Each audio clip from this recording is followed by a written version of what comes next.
எங்க நீங்க எதுக்கும் கொஞ்சம் யோசிச்சு செய்யுங்க. ஓகே, நான் வந்த வேலை முடிஞ்சது, நான் கிளம்புறேன். மனோஜ், நான் சொன்னதை மறக்க வேண்டாம். நான் சொன்ன தேதிக்குள்ள பணம் வரலன்னா இந்த வீட்டுல இருக்காலதான் முதல்ல நான் தூக்குவேன். அடங்க மாட்டேடா நீ. உன் பேராசைக்கு நீ கடன் வாங்குவ, அதுக்கு அப்பா பொறுப்பேற்றுக்கணுமாடா? கையெழுத்து போடும்போது அவர் கையில நடுங்குச்சுடா. அவர் இந்த நிலைமைக்கு ஆளாக்கிட்ட நீ உனக்கு போட அந்த பக்கம். நீ என்ன அவனை அடிக்க போற? அவன் அப்பாவை எப்படி மாட்டி விட்டுருக்கான் பாருங்கம்மா. நான் என்னடா பண்ணேன்? அந்த பில்டர் மேடம் கோமாக்கு போகணும் எனக்கு அப்புறம் தெரியும். ஆர்டர் கிடைக்க நினைச்சு கடனை வாங்கினேன், இப்ப கிடைக்காம போயிடுச்சு. அது என் தப்பா? டேய், தேவையில்லாம வெட்டி செலவு பண்றது, கடன் வாங்குறது தப்பு இல்லையாடா? ஏங்க நீங்க ஏன் கையெழுத்து போட்டு கொடுத்தீங்க? 30 லட்சங்க நாம எப்படி கொடுக்க முடியும்? வந்தவன் சொன்னதை கேட்டீங்கல்ல, ஆளை தூக்கிடுவேங்கிறான். கையெழுத்து போடலன்னா அவன் சும்மா விட்டுருவானா? அவன் ஆளே சரியில்லை. குடும்பத்துல யாருக்காவது ஏதாவது ஆயிடுச்சுன்னா என்ன பண்றது? இப்ப எப்படிங்க இந்த பணத்தை கொடுப்பான் அவன்? அகலக்கால் வைக்காதேன்னு நான் இவன்கிட்ட 1000 தடவை சொன்னேன், கேட்டானா? மாமா, இப்ப இவருக்கு ஆர்டர் வேற போயிடுச்சு. இவரை நம்பி கையெழுத்து போட்டுட்டீங்க. அவ்வளவு பணத்தை எப்படி அவரால திருப்பி கொடுக்க முடியும்? கொடுக்கலன்னா உங்களை தானே மாமா கேட்பாங்க. தெரியுமா என்ன பண்றது? பொறுப்பேத்துக்கிட்ட நான் பாத்து. இவனுக்கு நீ எதுக்கு அதெல்லாம் பண்ற? உன் நிம்மதியை கெடுக்கிறதே வந்தான்பா.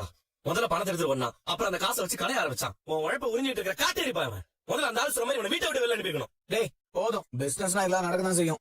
இப்ப என்ன பணம் தானே பிரச்சனை? எனக்காக யாரும் என் கடன் எல்லாம் அடைக்க வேணாம். என் கடனை என்கிட்ட கொடுங்க, நானே அடைச்சுக்கிறேன். உனக்கானதை கொடுக்கணுமா? புரியல, என்ன கொடுக்கணும்? அப்பா, சொத்தை பிரிச்சு என் ஷேர் என்கிட்ட கொடுத்துருங்க. என்ன கேட்ட? சொத்துல எனக்கு உரிமை இருக்குல்ல, அதை பிரிச்சு கொடுங்க, என் கடனை நானே அடைச்சுக்கிறேன். டேய், அப்பா கிட்ட சொத்தை பிரிக்க சொல்றதுக்கு வந்துட்டியாடா நீ? உன்னெல்லாம் அவன் என்ன கேட்டுட்டு இருக்கான் பாத்தியா? அவன் கடன் அடைக்கிறதுக்கு அப்பாவை பொறுப்பாக்கிட்டு சொத்தை பிரிச்சு கேட்டுட்டு இருக்கான். அப்பா இப்படி கலங்கி போய் நிக்கிறது. சொத்தாடா வேணும் உனக்கு? உன்னை இங்கே சாவடிக்கிறேன். ஐயோ கடவுளே, ஏன்டா இந்த வீட்டுல இப்படி எல்லாம் நடக்குதோ? எல்லாம் உன்னால வந்தது. எந்த நேரத்துல உன்னை என் பிள்ளைக்கு கட்டி வச்சேனோ அப்பத்துல இருந்து அவன் வாழ்க்கை இப்படி ஆயிடுச்சு. ஆண்டி, நான் என்ன எல்லாம் நீ வந்த நேரம் தான். பணக்கார வீட்டு பொண்ணுன்னு சொல்லி ஏமாத்தின. என் பிள்ளைக்கு பெரிய ஆர்டர் வாங்கி கொடுத்துட்டேன், பணக்காரன் ஆக்க போறேன்னு சொன்ன. இப்ப மொத்தமா போச்சு. நீ வாங்கி கொடுத்த ஆர்டர்னாலதான் என் பிள்ளைக்கு இன்னைக்கு இந்த நிலைமை. இப்ப எதுக்கு தேவையில்லாம பேசிக்கிட்டு? அப்பா கிட்ட சொல்லி சொத்தை பிரிச்சு கொடுக்க சொல்லுங்க. இப்படி வாங்க. என்ன எதுக்கு எடுத்தாலும் கை நீட்டிட்டே இருக்கீங்க? நீங்க அப்பா கிட்ட பேசுங்கம்மா. டேய் என்னடா, அவர்கிட்ட நான் எதுக்கு சொத்தை பிரிக்க சொல்லணும்? இந்த வீடு இருக்கிறது உங்க யாருக்கு பொறுக்கல இல்ல? என்னால பிரிக்க சொல்ல முடியாது. உன் கடனை நீ தான் பாத்துக்கணும். சொத்தை பிரிச்சா உன் பொண்டாட்டி அதே ஒண்ணு இல்லாம ஆக்கிடுவா. அப்புறம் நடு ரோட்ல தான் நிக்கணும். நானும் உன் கூட சேர்ந்து ரோட்ல நிக்கவா? என்னமா நீ? ஏய் இத பாரு, என் உயிர் இருக்கிற வரைக்கும் இந்த வீட்டை நான் கூறு போட விட மாட்டேன். உன் கடனை நீங்க பாத்துக்க. டாடி, யாரா உங்களுக்கு டேடி? எதுக்கு கிருஷ் அடிச்ச? அவனை மட்டும் இல்ல, உன்னையும் அடிப்ப. மனோஜ், மனோஜ், மனோஜ், மனோஜ், மனோஜ் வலிக்குது.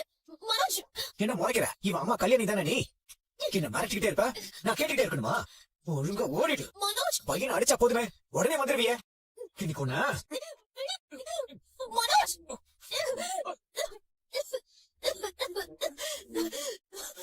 எதுக்கு இப்ப நீ கழுத்து பிடிச்ச? எதுக்கு நீ அவனை அடிச்ச? எனக்கு ஒண்ணுமே புரியல. ஏன் இப்படி நடந்துக்க? ஐயோ சாரி ரோகிணி, சாரி, நான் வேணும்னே பண்ணல ரோகிணி, சாரி. ஐயோ சாரி ரோகிணி, சாரி. அவங்க எல்லாரும் ஒரு மாதிரியா பேசிட்டாங்களா? அந்த கடங்காரன் வந்து வேற கத்துனதுல ரொம்ப டென்ஷன் ஆயிட்டேன், அப்செட் ஆயிட்டேன். அதான் தெரியாம பண்ணிட்டேன். சாரி ரோகிணி. உனக்கு ஒண்ணும் ஆகல? வா ஃபர்ஸ்ட் வந்து உட்காரு. வா உட்காரு. ஏய், உன்னை வெளில போக சொன்னல, போடா. எல்லா பிரச்சனையும் ஒரே நேரத்துல வந்து நிக்குது. என்ன பண்ண போறேனே தெரியல. கிரேஷ், அழாதடா. ரொம்ப வலிக்குதா? அழாத, சரியாயிடும்னு. என்னாச்சு? ஏன் அழுகுறான்? உங்க அண்ணன் அடிச்சிட்டாரு போலுங்க. அடிச்சுட்டானா? என்ன நினைச்சிட்டு இருக்கிறான் அவன்? கை வைக்கிற அளவுக்கு வந்துட்டான் அவன். அவனை ஏங்க, உட்காருங்க, பேசாம இருங்க. சின்ன பையன் அடிச்சிருக்கான், கேட்க ஆள்ல நினைச்சிட்டு இருக்கான் அவன். இப்படியே விட திரும்ப அவன் அடிப்பான். ஏற்கனவே வீட்டுல பிரச்சனை போயிட்டு இருக்கு. டென்ஷன்ல அடிச்சிருப்பாரு. டென்ஷன் அந்த சவுத்துல போய் முட்டிக்க வேண்டியதானே? அதுக்காக சின்ன பையன் அடிப்பானாமா? அவன் கொழுப்பெடுத்து போய் கடனை வாங்கி ஆபீஸ் போட்டான். அதெல்லாம் ஊத்திட்டு போயிடுச்சு. அந்த கோத்தை இவன் மேல காட்டியிருக்கு. அவனை கேட்டு வரணுமே. ஏங்க, நான் சொல்லிட்டு இருக்கேன்ல, வீடு இப்ப இருக்கிற நிலைமைக்கு நீங்க அவர்கிட்ட போய் ஏதாவது சொல்லுவீங்க, அவர் ஏதாவது சொல்ல சண்டை போட்டுப்பீங்க. தேவையாங்க இதெல்லாம்? பேசாம இருங்க. அவன் அடிச்சது வலிக்குதாடா? இல்லங்க, அடிச்சதால வலிச்சான். டாடி அவன் பின்னாடியே சுத்திட்டு இருந்தான். திடீர்னு அடிச்சிட்டானு பிள்ளைக்கு மனசு கஷ்டமாயிடுச்சு. சரிடா, நீ ஃபீல் பண்ணாத. அவன் அப்புறமா அங்கிள் கவனிச்சுக்கிறேன். சரி பழக்கலாமா? ஏங்க, மாமா அழுதுட்டு இருக்காரு. ஏன்பா கண்ணெல்லாம் கலங்கிருக்கு? இன்னும் தூங்கலையா? டைம் என்ன? இது போய் தூங்குப்பா. என்னப்பா நீ கண்ணெல்லாம் கலங்கிட்டு இருக்கு? என்னப்பா ஆச்சு? கிருஷ், படு, நீ படு. என்னாச்சுப்பா சொல்லுப்பா. ஒண்ணும் இல்லடா, தூக்கம் வரல. அதான் சும்மா அப்படி அதுக்கு இதுக்கு நடந்துட்டு இருக்கேன். காலையில வேலைக்கு போனால போய் தூங்கு. நீ கவலைப்படாதப்பா. மாமா, தண்ணி குடிங்க. எதுக்குப்பா கண் கலங்குன? நான் என்னடா கண் கலக்குனேன்? நீ கண்ணை தொடச்சிட்டு இருந்தா நான் பாத்தேன்பா. கண்ணாடி தான் தொடுத்தேன். அந்த அளவுக்கு கூடவாப்பா எனக்கு வித்தியாசம் தெரியாது. மாமா, உங்க மனசுல கவலை இருக்கு, அதான் கண் கலங்குறீங்க. இந்த வீட்டுக்கே ஆலமரம் மாமா நீங்க. இப்படி கண் கலங்கி நீங்க உட்கார்ந்துட்டு இருக்கிறது என்னால பாக்க முடியல. நீ கவலைப்படாதப்பா. நீ எதை நினைச்சு ஃபீல் பண்ணேன்னு எனக்கு தெரியுது. இந்த ஓடு வலி சொத்த கேட்டானே, அதானே உன்னை உட்காந்துட்டு கண் கலங்க வச்சுட்டான்ல அவனும். ஏய், இல்லப்பா, அவனுக்கு கேட்ட வாங்கினா படங்குவான். ஏங்க சண்டை போடுறதுல இருக்காதீங்க. ஏற்கனவே மாமா வருத்தத்துல இருக்காரு. இப்ப அவர் முன்னாடி நீங்க சண்டை போடணுமா? எதுக்கு எடுத்தாலும் அடிதடின்னு போட்டு இருக்காதீங்க. சும்மா இருங்க. நீ அவன் கேட்டது எது யோசிச்சுட்டு இருக்காப்பா. அவன் அழிவு கிட்டோம்ப்பா. லூஸ் மாதிரி தான் பேசிட்டு இருப்பான்ப்பா. இல்லடா அவன் கேட்டதுலயே ஒண்ணும் தப்பு இல்ல. இதெல்லாம் முன்னாலேயே பேசி முடிச்சிருக்கணும். இது தப்புதான். இதுல உன் தப்புலாம் ஒண்ணும் இல்லப்பா. இல்ல முத்து, வாய் விட்டு கேட்கற அளவுக்கு வந்ததுக்கு அப்புறம் இது இப்படியே விடக்கூடாது. நாளைக்கு ஒரு லாயரை பார்த்து சொத்து பிரிச்சலான்னு பாக்க. மாமா என்ன சொல்றீங்க? அதெல்லாம் ஒண்ணும் வேணாம். இல்லம்மா, அப்படியே ஒரு நாள் கொடுத்துதானே ஆகணும். என்னப்பா நீ? அவன் லூசு பையன். அவன் சொல்றான் நீ எதுவும் பண்ணிடாதப்பா. நீ இப்ப சொத்தை பிரிச்சு அந்த குடும்பமே பிரிஞ்சிடும்பா. அவனை பத்தி எனக்கு நல்லா தெரியும்பா. நீ பிரிச்சு கொடுத்தனா அவன் குடும்பத்தை விட்டே தனியா போயிடுவான்பா. மாமா இப்ப நீங்க சொத்து பிரிக்கிறதுக்கு எந்த அவசியமும் இல்ல. நீங்க அதை பத்தி எல்லாம் யோசிக்காதீங்க மாமா. அவன் கேட்டான உடனே கொடுத்துருமாப்பா.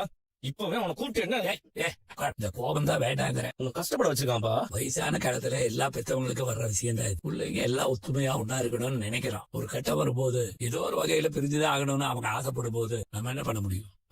அதெல்லாம் ஒண்ணும் இல்லப்பா. நீ தேவையில்லாம எந்த முடிவும் எடுக்காதுப்பா. மாமா நம்ம குடும்பத்துல 1000 பிரச்சனை இருக்கலாம். ஆனா எப்பவுமே நம்ம குடும்பம் பிரிஞ்சிடக் கூடாது. அதுக்காக தான் நானும் போராடுறேன். நம்ம அதுக்காக தான் போராடுறோம்னு சொன்ன.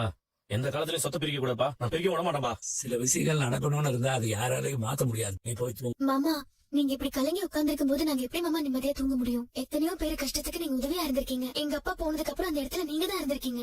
நீங்க இப்படி சோர்ந்து உட்கார்ந்துட கூடாது மாமா. எனக்கு ஒண்ணும் இல்லம்மா, நான் நல்லா தான் இருக்கேன். நீ மனசை போட்டு குழப்பிக்காதப்பா. தூங்கி இருந்துச்சு எல்லாம் தெளிவாயிரும். நீ தானப்பா சொல்லியிருக்க. நீ எதுவும் யோசிக்காம போய் தூங்குப்பா. எங்க அப்பா எதுக்குமே கலங்க மாட்டாரு மீனா. தனியா உட்காந்து கண் கலங்குறாருன்னா அவர் மனசு எவ்வளவு வலிச்சிருக்கும். ஓடுகாடி அப்பா இப்படி அளவச்சிட்டான் பாத்தியா? எனக்கும் மாமா பார்க்க ரொம்ப கஷ்டமா தாங்க இருக்கு. நான் எதை வேணாலும் தாங்கிப்பேன். ஆனா என் அப்பா கண்ணுல இருந்து கண்ணீர் வர மட்டும் என்னால தாங்கவே முடியாது. சிவனா எங்க வேண்டாங்க சொன்னா கேளுங்க. நீ பேசாம இருக்கியா? என்ன மீனா?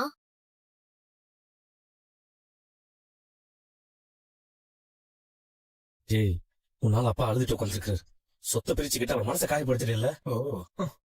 பாரு சொத்துக்கு சொன்னா உனக்கு எதையும் பிரிச்சு தர முடியாது. ஏய் எனக்கு ரைட்ஸ் இருக்கு, நான் கேக்குறேன். ஏன் கடனை நான் எப்படி அடைப்பேன்? உனக்கு கடன் இருந்தா அதை நீ சரி பண்ணிக்கப்பா. பிள்ளைங்களுக்கு சொத்துல பங்கு கேட்கிற உரிமை மட்டும் இல்லடா, பெத்தவங்களை கண் கலங்காம பாத்துக்க கடமையும் நமக்கு இருக்கு.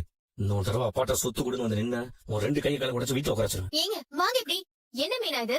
நடுராத்திரியில வந்து கதவு தட்டி மிரட்டிட்டு இருக்காரு. பார்லர்மா இது எனக்கு என் கூட பிறந்தவங்க நடக்கிற பிரச்சனை. நீ தலையிடாத. ஏங்க நான் ஒரு வைஃப்ங்க, நான் கேட்பேன். ரோஹிணி நல்ல பொண்டாட்டி குடும்பத்தை பிரிக்க கூடாதுன்னு புருஷன் கிட்ட சொல்லணும். ஒரு குடும்பமா வாழ வேண்டாமா?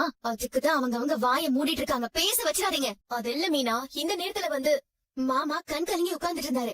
இப்பதான் அவர் சமாதானப்படுத்தி அனுப்பணும். கொஞ்சம் உங்க புருஷன் கிட்ட வாயை அடிக்கிட்டு இருக்க சொல்லுங்க. அதுதான் இந்த குடும்பத்துக்கு நல்லது. ஏங்க வாங்க. டேய் இன்னொரு தடவை கிறிஸ்டி மேல கையை வச்சா உன் கையை இருக்கா சொல்லிட்டேன். ஆமா இத வந்து இந்த எபிசோட எண்டா வச்சுக்கலாம். இந்த இடம் தானே? சரி ஆண்டி பூ போட்டுட்டேன், கிளம்புறேன். கீழே கதவு சாத்திக்கோங்க. இருமா, கரெக்டா ரெக்கார்ட் பண்ற நேரத்துல தான் வந்திருக்கேன். உனக்குதான் ஷிவ் சொல்ற கதையெல்லாம் பிடிக்குமே, பாத்துட்டு போயேன். எனக்கு சிவன் சார் எழுதுற கதையும் பிடிக்கும். அது நீங்க அழகா சொல்ற விதமும் பிடிக்கும். சிவன் பூ மாதிரினா அதுல இருக்கிற நார் மாதிரினா, பூவோட சேர்ந்தா நாரும் மணக்கும் இல்ல. என்ன பரவாயில்ல இப்படி சொல்றீங்க? அப்படிலாம் இல்லம்மா. அப்படியெல்லாம் இல்ல ஆண்டி. அவர் மல்லிகை பூனா நீங்க ரோஸ் மாதிரி. ரெண்டுமே ஒன்னா கட்டும் போது பார்க்கவும் நல்லா இருக்கும், வாசமும் நல்லா வரும். வெல்டன் மீனா, பாத்தீங்களா பாரு, நீங்க உங்களை தாழ்த்தி பேசுனீங்க. ஆனா அத மீனா எவ்வளவு அழகா அவங்க ஸ்டைல்ல தெளிவா சொன்னாங்க பாத்தீங்களா? மீனா சொன்னதா 100% கரெக்ட். சரி நீங்க ஆரம்பிங்க. ஸ்டார்ட். வணக்கம் குழந்தைகளே. இன்னைக்கு நாம ஒரு கிராமத்துல இருக்கிற 2 நண்பர்களோட கதையை பத்தி பார்க்க போறோம். அந்த கிராமத்துல சுரேஷ் ரகுன்னு 2 நண்பர்கள் இருந்தாங்க. ஒரு நாள் ரகு சுரேஷ் கிட்ட, வா சுரேஷ், அதுல நிறைய பழம் இருக்கும், நம்ம பறிச்சு சாப்பிடலாம் அப்படின்னு சொன்னான். அதுக்கு சுரேஷ் எதுவுமே யோசிக்காம அவன் கூட போயிட்டான். அவங்க 2 பேரும் மரத்துல ஏறி பழங்களை பறிச்சு சாப்பிட்டாங்க. அப்போ ஒரு பெரிய குரங்கு அங்க வந்துச்சு. சுரேஷ் அந்த குரங்க பார்த்து பயந்து கீழே இறங்க பார்த்தான். அவனால இறங்க முடியல. ஆனா ரகு வேகமா இறங்கி அங்கிருந்து ஓடி போய் தன்னை மட்டும் காப்பாத்திக்கிட்டான். அப்ப சுரேஷ் தான் மனசுக்குள்ள நினைச்சான், என்னையும் மதிச்சு பேச்சு போட்டு ஐடியா கேட்க ஒரே ஆள் நீ தான்டா. சரி உட்காரு. இப்ப பொய் சொல்றது ஈஸி. ஆனா அந்த பொய்ய காப்பாத்துறதுக்கு இன்னும் 10 பொய்ய சேர்த்து சொல்ல வேண்டியிருக்கும். அதனால எப்ப பார்த்தாலும் நமக்கு டென்ஷனாவே இருக்கும். பேசாம இவர்கிட்ட உண்மையை சொல்லிடலாமா? சொல்லிடலாம், அதான் நல்லது. ஏங்க நான் உங்ககிட்ட ஒரு உண்மையை மறைச்சிட்டேன். கிறிஷோட அம்மா வேற யாரும் இல்ல, நம்ம ரோஹிணி தாங்க.